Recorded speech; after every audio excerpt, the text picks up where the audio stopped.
बिस्मिल्लाहिर्रहमानिर्रहीम। Fundamental principle of organic chemistry के chapter में एक बार फिर से खुशामदीद। आज के इस लेक्चर में हम आपको बताएंगे कि आप ऑक्टेन नंबर को किस तरह से इम्प्रूव कर सकते हैं। यानी कि आप अगर किसी भी फ्यूल की क्वालिटी इम्प्रूव करना चाहते हैं तो आप उसका ऑक्टेन नंबर इम्प्रूव करेंगे और उस ऑक्टेन नंबर को आप किस तरह से इम्प्रूव कर सकते हैं। ऑक्टेन नंबर को इम्प्रूव करने के लिए हमारे पास दो तरीके होते हैं।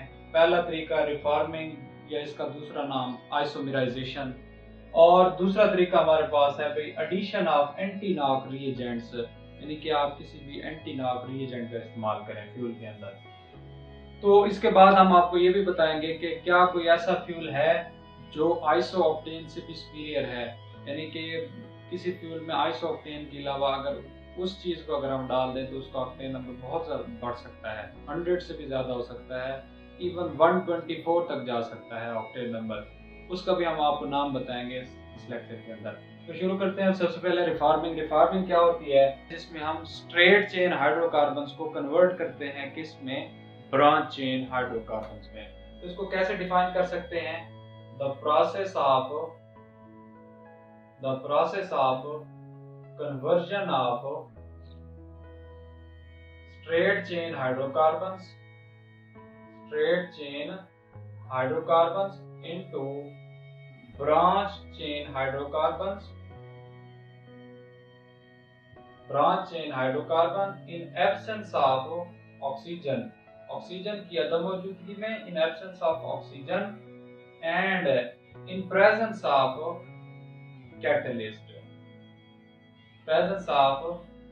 catalyst at suitable temperature and pressure. यानी कि आप स्ट्रेट चेन हाइड्रोकार्बन्स को कन्वर्ट करें। ये आपके पास स्ट्रेट चेन हाइड्रोकार्बन है, इनको आपने कन्वर्ट करना है किसके अंदर? ब्रांच चेन हाइड्रोकार्बन्स में, जिनके ऊपर ब्रांचेस लगी होंगी उनमें आपने कन्वर्ट करना है। कंडीशंस क्या है? ऑक्सीजन नहीं होनी चाहिए इस रिएक्शन में, in the absence of oxygen and in the presence of catalyst, और catalyst suitable temperature और pressure की मदद से आपने straight chain हाइड्रोकार्बन को अगर branch chain हाइड्रोकार्बन में कन्वर्ट कर दिया तो इस प्रोसेस को हम नाम देते हैं रिफॉर्मिंग। बेसिकली रिफॉर्म, एक चीज पहले से बनी हुई है, आपने उसे थोड़ी सी चेंजेस करनी है उसमें, तो इस प्रोसेस को हम नाम देते हैं रिफॉर्मिंग का। फॉर एग्जांपल हमारे पास ये है एन ऑक्टेन। एन ऑक्टेन में ऑक्टा 8 को कहते हैं। तो बेसिकली 8 कार्बन है, CH2 6 टाइम्स CH3। तो अब अगर आप गौर से देखें तो ये 8 कार्बन की स्ट्रेट चेन है और नाम इसका है एन ऑक्टेन। नाम इसका है जी एन ऑक्टेन। और इसको अगर आप in the absence of oxygen, in absence of O2, 50 atmosphere pressure and 100 degree temperature, तो ये स्ट्रेट चेन हाइड्रोकार्बन कन्वर्ट हो जाएगा branch chain hydrocarbon 2,2,4 trimethyl pentane.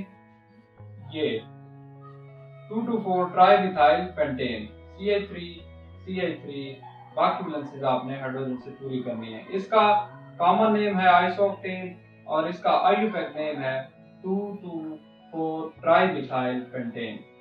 2,2,4 trimethyl pentane. अब ये स्ट्रेट चेन हाइड्रोकार्बन है, ये कन्वर्ट हो गया अब एक ब्रांच चेन में। अगर आप यहाँ पे गौर से देखें तो 3 ब्रांचेस लगी हुई हैं, 3 मिथाइल ग्रुप। क्यों हम स्ट्रेट चेन हाइड्रोकार्बन्स को ब्रांच चेन हाइड्रोकार्बन्स में कन्वर्ट करते हैं? उसकी रीजन ये है कि ये जो स्ट्रेट चेन हाइड्रोकार्बन होते हैं इनका बॉइलिंग पॉइंट हाई होता है। अब ये जो एन ऑक्टेन है इसका बॉइलिंग पॉइंट 125 से 127 डिग्री की रेंज में आता है इसका बॉइलिंग पॉइंट। और ये जो हमारे पास आइसो ऑक्टेन है इसका बॉइलिंग पॉइंट 98 से 99 डिग्री की रेंज में आता है। यूं देखें टेम्परेचर का यानी बॉइलिंग पॉइंट का 25 से लेकर 27 तक डिफरेंस है। यानी ये फ्यूल जब इंजन के अंदर जाएगा तो ये जल्दी बर्न होगा। जितना जल्दी बर्न होगा उतनी जल्दी एनर्जी मिलेगी इंजन को और इंजन वर्किंग स्टार्ट कर देगा। लेकिन ये जो एन ऑक्टेन अगर आप यूज करें इंजन के अंदर तो इसका बॉइलिंग पॉइंट हाई है, तो ये देर से कार्बन इसमें जलेंगी, एनर्जी कम प्रोड्यूस होगी, बड़ी देर से प्रोड्यूस होगी और उससे इंजन की वर्किंग पावर भी देर से शुरू होगी। तो ये प्रोसेस है जिसमें हम स्ट्रेट चेन हाइड्रोकार्बन को ब्रांच चेन हाइड्रोकार्बन में कन्वर्ट करते हैं और इस प्रोसेस को नाम देते हैं रिफॉर्मिंग का। और क्यों करते हैं? क्योंकि स्ट्रेट चेन हाइड्रोकार्बन के बॉइलिंग पॉइंट हाई होते हैं और ब्रांच चेन के हाइड्रोकार्बन के बॉइलिंग पॉइंट कम।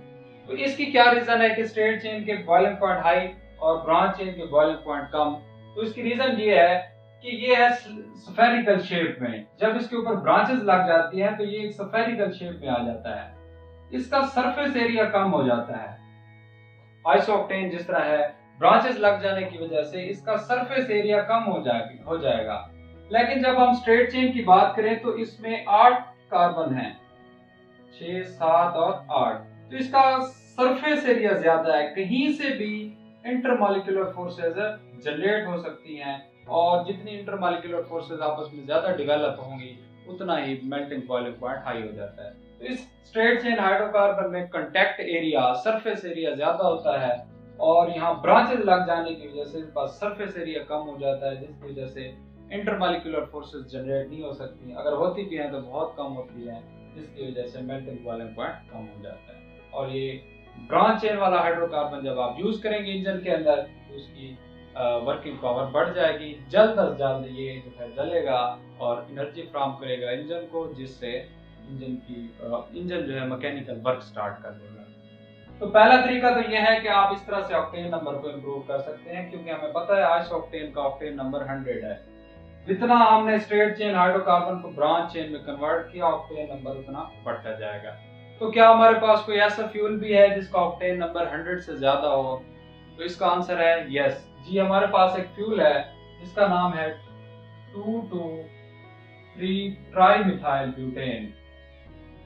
ट्राइमिथाइल ब्यूटेन ये ऐसा हाइड्रोकार्बन है, जब ये फ्यूल के अंदर सारा का सारा मौजूद हो तो इसका ऑक्टेन नंबर 124 हो जाता है। इसका अगर आप स्ट्रक्चर ड्रा करें, 4 कार्बन की चेन, दूसरी और तीसरी कार्बन पर मिथाइल ग्रुप, ये दूसरी कार्बन पर 2 मिथाइल ग्रुप और तीसरी कार्बन पर 1 मिथाइल ग्रुप। इसका नाम है 2,2,4 ट्राइमिथाइल ब्यूटेन और इसका ऑक्टेन नंबर 124 होता है।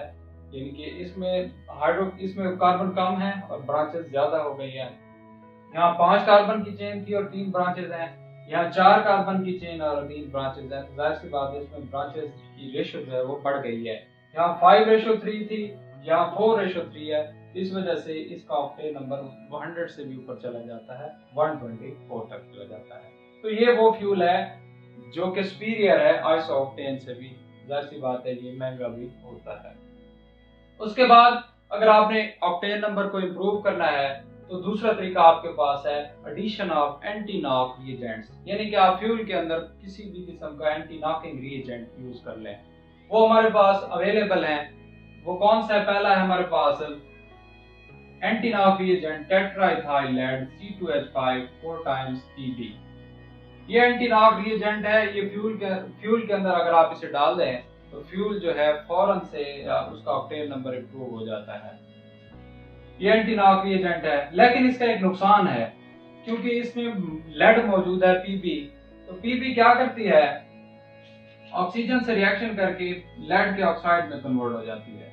ये लेड ऑक्साइड फिर इंजन के एग्जॉस्ट से बाहर जाते हैं, स्मोक में, धुएं में लेड ऑक्साइड बाहर जाता है। जब इंजन के अंदर आप ऐसा फ्यूल यूज कर रहे हैं जिसका ऑक्टेन नंबर आपने बढ़ाने के लिए एंटी नॉक रिएजेंट इस्तेमाल किया, टेट्राइथाइल लेड, तो उससे क्या होगा? फिर PbO बनेगा। PbO भी धुएं के साथ खारिज होगा तो ये एटमॉस्फेयर में जाएगा। PbO वहां पे रिड्यूस हो जाता है, इसकी रिडक्शन हो जाती है किस चीज में? मेटालिक लेड में, Pb में। और ये मेटालिक लेड जो है फिर वो पोल्यूशन कॉज करता है, एटमॉस्फेयर को पोल्यूट करता है। इसलिए हम एंटी नॉक रिएजेंट से बचने की कोशिश करते हैं और कोशिश करते हैं कि हम रिफॉर्मिंग कर लें। और रिफॉर्मिंग करने से हमें फायदा ये होता है कि फ्यूल की क्वालिटी भी इम्प्रूव हो जाती है और इन्वायरमेंट भी फ्रेंडली है। ये जो रिफॉर्मिंग का प्रोसेस है जिसे हम नाम देते हैं आइसोमराइजेशन। तो ये था आज का हमारा लेक्चर, जिसमें हमने आपको ऑक्टेन नंबर इम्प्रूव करने के, किसी भी फ्यूल की क्वालिटी को इम्प्रूव करने के तरीके बताए। पहला तरीका रिफॉर्मिंग या इसका दूसरा नाम आइसोमराइजेशन। आइसोमराइजेशन क्यों कहते हैं? क्योंकि isooctane is isomer of n octane. तो ये आइसोमर, इसमें याद रहे कि कार्बन की तादाद उतनी रहेगी, ऑक्टा 8 को कहते हैं, यहाँ पे भी 8 कार्बन है, यहाँ पे भी 8 कार्बन, बस थोड़ी सी हमने इनकी तरतीब बदलाई है। तो दूसरे नंबर पर हमारे पास है, या फ्यूल के अंदर हम एंटी नॉक रिएजेंट जैसा कि टेट्राइथाइल लेड, जिसे कि एब्रीवेट करते हैं टेल से, TEL, तो ये भी ऑक्टेन नंबर को इम्प्रूव कर देता है।